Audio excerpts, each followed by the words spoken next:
Okay, this video is going to review the answers to this quiz and then also the answers to the final examination. So let's start with this quiz. The first part of this quiz was to fill in these four blanks for what these four aspects of this wave are. So if we have a wave that goes like this, not a very good drawing, and you have this and this. So the distance from trough, this is called the trough.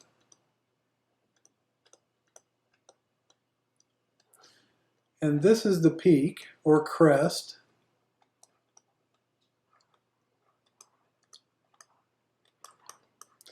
And the distance from trough to trough or peak to peak is the wavelength.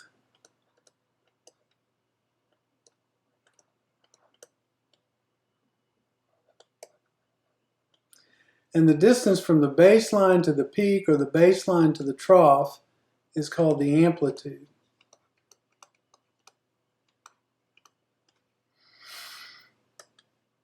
The blank is 1 over the frequency. 1 over the frequency is called the period.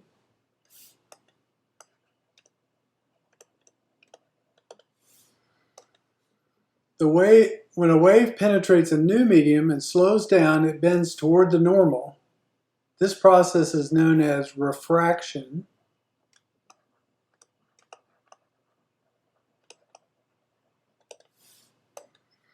Blank is the process where a wave front spreads after passing through a small opening in a barrier. This is called diffraction.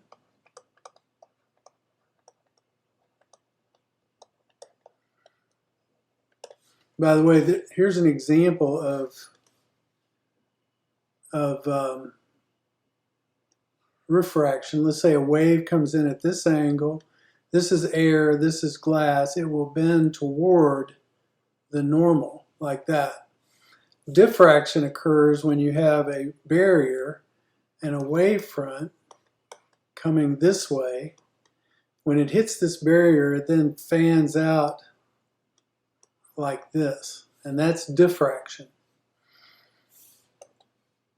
The law of reflection states that the angle of incident is equal to the angle of reflection.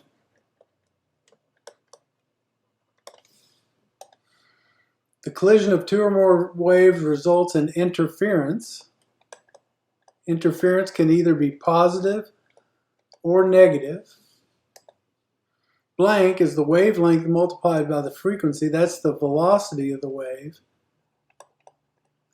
So velocity, and the formula is velocity is equal to the wavelength times the frequency. Blank is the type of wave pictured above. This wave up here where the oscillation is perpendicular to the direction of motion is called a transverse wave. And then lastly, a wave that requires a medium to travel in is called a mechanical wave.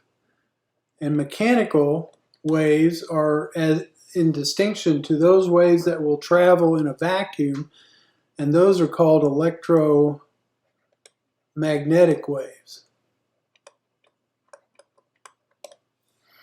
And so that's the answers to page 1 here. We move to page 2. We slide this up a little bit.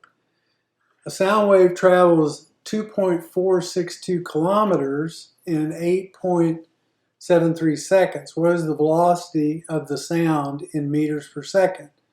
In meters per second. So 2.462 kilometers times 1 kilometer is equal to 1,000 meters.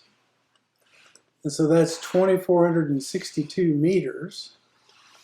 And velocity is equal to distance divided by time.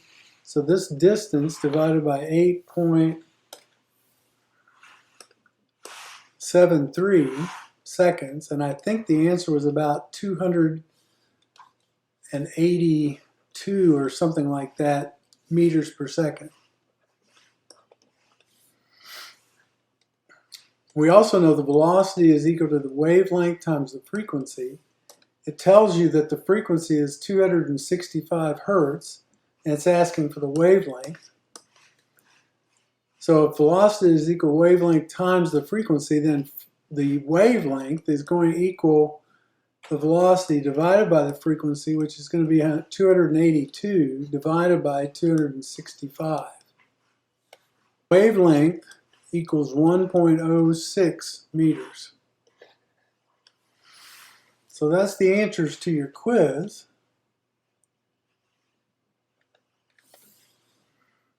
Now let's take the first problem on the test is to write the formulas for these four chemical compounds. The first is barium chloride. If you look barium up on the periodic table, you'll find its symbol is Ba. If you look chloride up, it's Cl. Barium is a 2A element, so it has a valence or a oxidation number of +2. Chloride is a -1, is a halogen. The least common multiple between these two is 2, so it's going to be Ba1, which you don't write, and chloride 2, so barium chloride. The second one is sulfur dioxide. Sulfur is S, oxygen is 0, and it tells you that it's dioxide. The third one is iron 3 sulfate. By giving you the 3, it tells you that iron is +3. Sulfate is one of those polyatomic ions that you were supposed to memorize, and it's a -2. The least common multiple between these two is 6, so it's Fe. 3 goes into 6 2 times. SO4, 2 goes into 6 3 times. And then the last one here is hydrochloric acid, hydro H chloric Cl, HCl. And so those are the four compounds. The next set is to give the names of these three.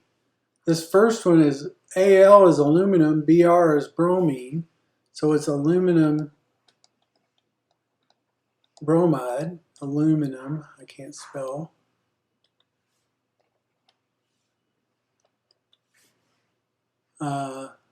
Aluminum bromide. No prefixes or anything like that needed here. Next one is NO, which is nitric or nitrogen monoxide, as opposed to dioxide or trioxide. The next one is SN, which is tin, and F, which is fluoride or fluorine. And because it's the valence of the tin is +4, you need to put a Roman numeral 4 in there to distinguish it from the +2. And the last one was, I believe, yes, calcium was the CaCrO4, calcium, and this is another one of those polyatomic ions you're supposed to know. This is chromate.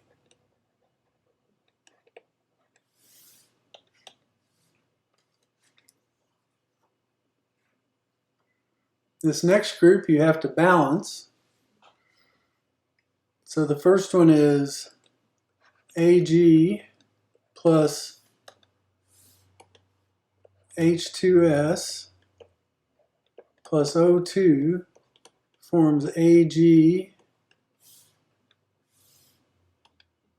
2S plus, I think, H2O.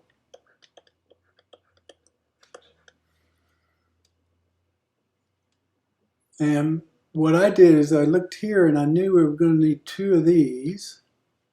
because there's 4 here, you need 2 of these. Because there's 2 sulfurs here, you need 2 of these. And then 4 silvers. So it's 4, 2, 1, 2, 2. This is PCl5 plus H2O goes to form POCl3 plus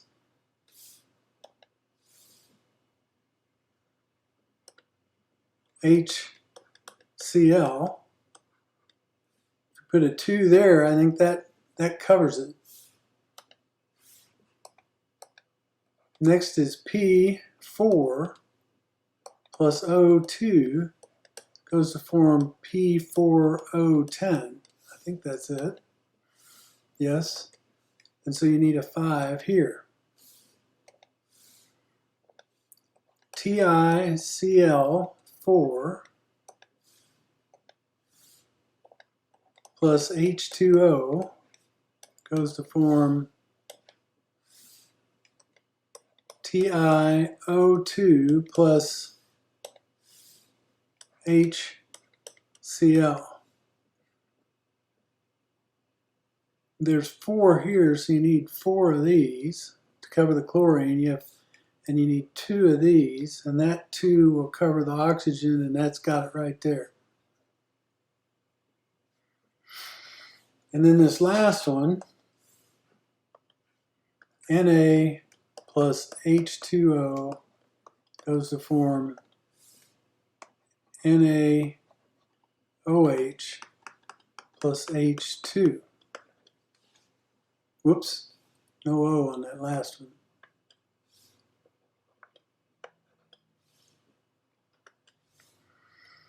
So if we have a 2 here,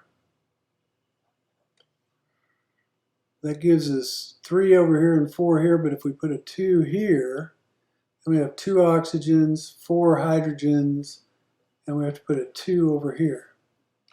So that gets that for us.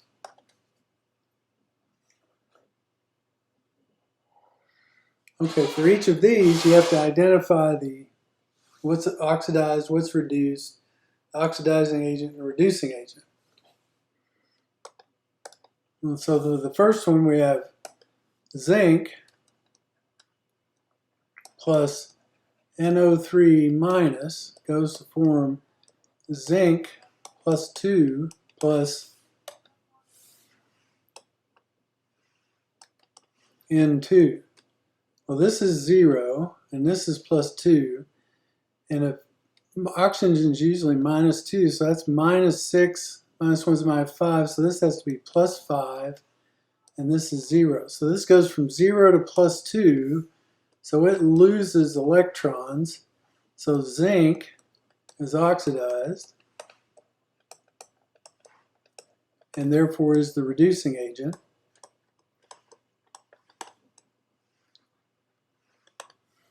And N goes from plus 5 to 0, so it has to gain electrons, reduce. So nitrogen is reduced, and it is the oxidizing agent.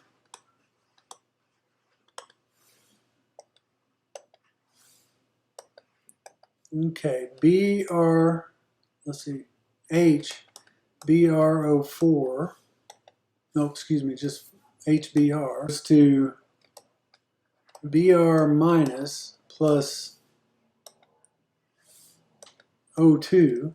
This is 0, this is minus 1, this is minus 2, and this is plus 1, so this has to be plus 1. So it goes from plus 1 to minus 1, so that's gaining electrons. So Br is reduced. And O goes from minus 2 to 0, so it's loses electrons, so it's oxidized. This is the oxidizing agent, and this is the reducing agent.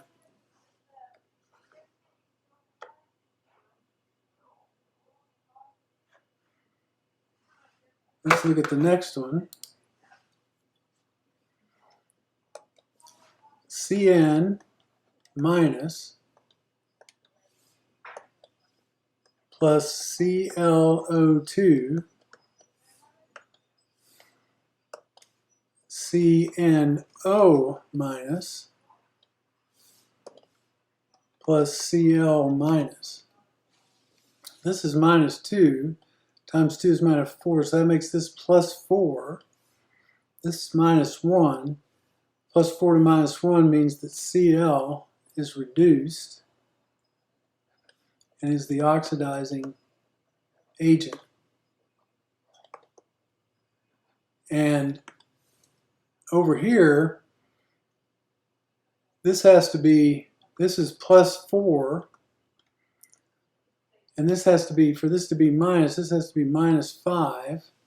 And over here, if this is plus 4, and this is minus 2, then this is, together is plus 2. For it to be minus, this has to be minus 3. So this goes from minus 5 to minus 3, so it has to lose electrons. So nitrogen is oxidized and is the reducing agent.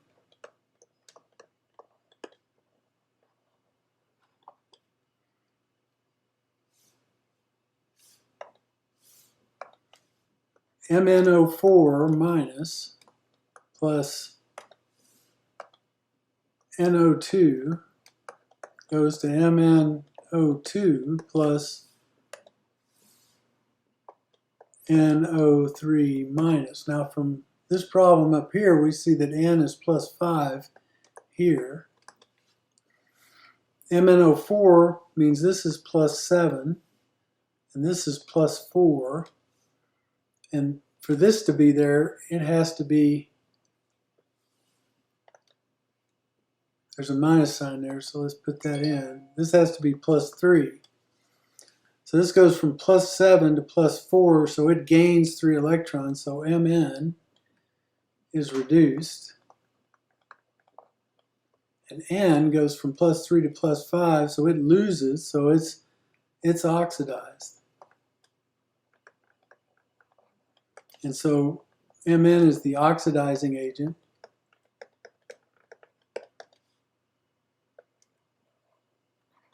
And nitrogen is the reducing agent. And the last one is kind of a funky one. NO2 goes to NO3 minus and NO2 minus. Make sure I got that right. Yep. So here it's plus 4, here it's plus 5, and here it's plus 3. So N is both oxidized, going from plus 4 to plus 5, and reduced, going from plus 4 to plus 3. And so it's both the oxidizing agent and the reducing agent.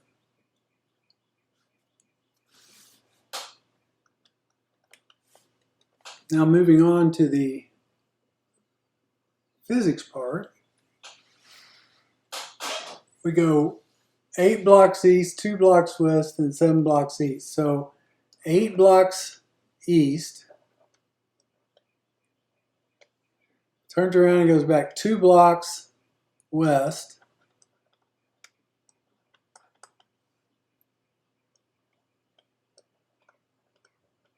and then back 7 blocks east.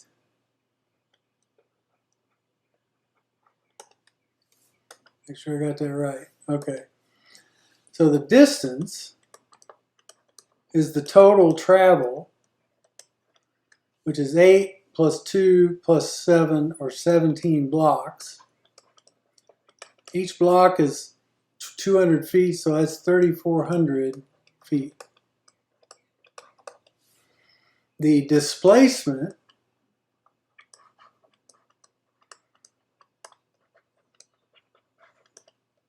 is from here to here, from beginning to end, which is going to be 8 plus 7 minus 2. 8 plus 7 is 15 minus 2 is 13. Or 2,600 feet. The speed is equal to distance over time, which is equal to 3,400 divided by 365 seconds. And the velocity is equal to the displacement. By the way, this would be east. Is the displacement divided by the time, or 2,600 divided by feet per second. And the velocity is 7.12 feet per second east.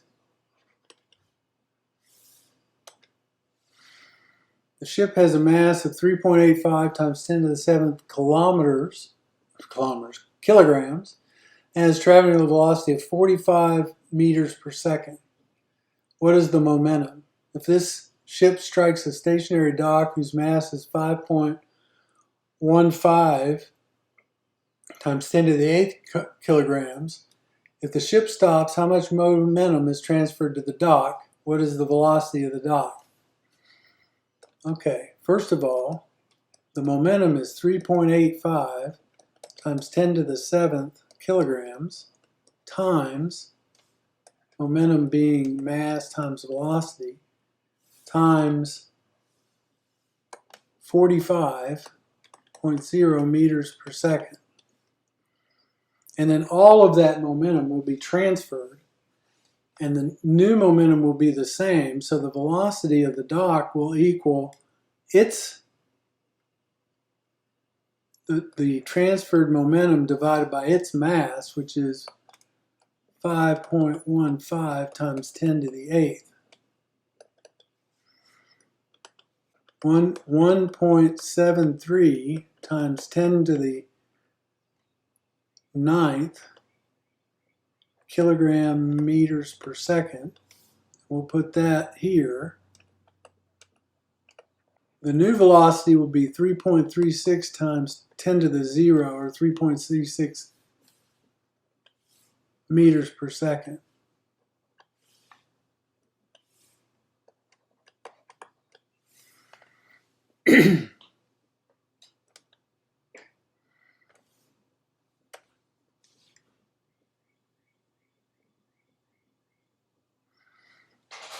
Here you have a mower you want to raise up.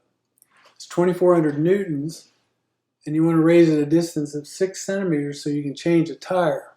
You have a 2-meter long lever, and you place the fulcrum at 0.5 meters from the mower. How much force would you need to generate? Well, first of all, if you draw the picture here, and that's always the best thing to do, you have a lawnmower. The fulcrum is right here, and there's 1.5 meters here and 0.5 meters here. So the mechanical advantage, the ideal mechanical advantage, is equal to 1.5 divided by 0.5, or 3. And then this is also equal to the output force divided by the input force, which means that 3 times the input force is equal to the output force, or the input force is equal to the output force divided by 3, which is 2,400 divided by 3, or 800 newtons. This is also equal to the distance input divided by the distance output. And we know we want to raise it 6 centimeters.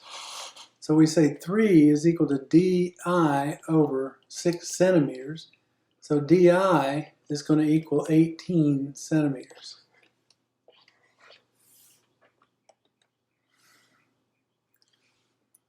The moth, which is the bat's prey, is 3 meters from the bat. What is the echo time if the temperature is 21 degrees? Okay, so you have a bat and a moth, and the distance, suppose the moth is 3 meters from the bat. Okay, so this distance is 3 meters. So it has to travel 3 meters there to the moth and 3 meters back. So the total distance, which is equal to the velocity times the time, is 6 meters. Now the velocity of sound is equal to 331 meters per second plus 0.61 times the temperature in degrees centigrade, which is going to equal 331 plus 0.61 times. The velocity of sound here is 343.8 meters per second. So if we want to know the time, we take the distance divided by the velocity, which is equal to 6 meters divided by 343.8. So the velocity is going to equal the time is going to be 0.0175 seconds. Now the second part of this question is, if the frequency is 50,000 hertz, what's the wavelength? Well, we remember velocity is equal to wavelength times frequency, so wavelength is equal to velocity divided by frequency, which is going to be 343.8 divided by 50,000 equals 0.00688 meters. 750 Newton person climbs from first to second floor in 10.5 seconds. The distance between floors is 4.5 meters. How much work is done? How much power is expended? Well, work is equal to force times distance, which in this case is 750 newtons, which is a force unit, times 4.5 meters, which is a distance. And so that equals 3375 joules or Newton meters. Power is equal to work divided by time, which is equal to 3,375 joules divided by 10.5. So that's going to equal 321 watts.